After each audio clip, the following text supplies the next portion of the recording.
जी का नाम सुना है आपने? बिल्कुल सुना होगा क्योंकि हमारे भारत के वो सबसे मशहूर व्यक्ति और सबसे भारत की दशा बदलने वाले व्यक्ति थे वो।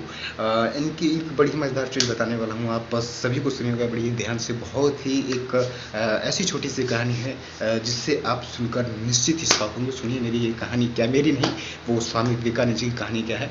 कहानी ये है कि जब स्वामी विवेकानंद जी पढ़ते थे तो पढ़ते समय उनके प्रोफेसर ने, वो काफ़ी प्रोफेसर उनसे परेशान रहता था क्योंकि वो बहुत इंटेलिजेंट थे। उनकी बात करने का तरीका और उनका ज्ञान एक अद्भुत था, जिसे देखकर उसे कुछ होता था, कुछ खलन थी। जैसे वो उन्हें ऐसे प्रश्न स्वामी विवेकानंद जी करते थे कि उस प्रोफेसर को दुविधा में डाल देते थे। तो प्रोफेसर ने एक दिन उनसे प्रश्न किया और सभी बच्चों के सामने वो उस प्रोफेसर, वो जो प्रोफेसर था, सभी बच्चों के सामने उन्हें वो बेइज्जत करना चाहता था। वो प्रश्न क्या है सुनिए। प्रश्न ये था, पूछा स्वामी विवेकानंद जी से कि मुझे ये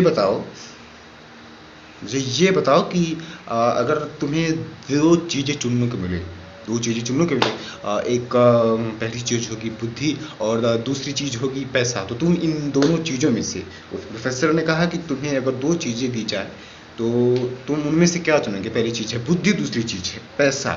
तो स्वामी विवेकानंद जी ने ये जवाब सुनकर आप बिल्कुल ही हैरान हो जाएंगे। सुनिए जवाब, आप हैरान नहीं हुए तो बताइएगा कि ये जो इनका उत्तर था, हमारी और आपके नज़रिए से एक मूर्खों वाला उत्तर था। इनका उत्तर तो क्या था सुनिए, लेकिन वो उत्तर में क्या राज छुपा था ये भी सुनिए। उनका उत्तर क्या था? उत्तर तो क्या था कि मैं पैसा चुनूंगा।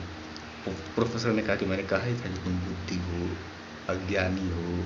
मेरा विचार सही निकला कि तुम बुद्धू ही हो, अज्ञानी भी हो, क्योंकि अज्ञानी व्यक्ति क्या चुनता है? पैसा। बुद्धिमान व्यक्ति क्या चुनता है? बुद्धि।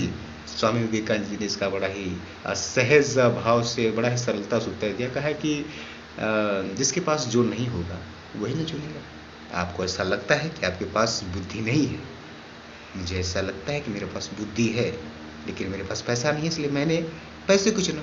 हो सकता है आपको ऐसा लगे कि आपके पास बुद्धि नहीं है, फिर आपने बुद्धि चुना। देख रहे हैं आप, ऐसी होती है महान विचारधाराओं के, महान व्यक्तियों के की विचारधारा ऐसी होती है। कुछ इस तरह से सोचते हैं, ये दुनिया से सबसे अलग अलग और अलग सोचते भी हैं। तो ऐसा कमाल जो धमाल ही मचा दे। आप भी बताइए कैसी लगी छोटी सी कहानी। और भी कहानी जानने के लिए हमारे साथ जुड़े रहिए। जय हिंद, जय भारत, जय स्वामी विवेकानंद जी।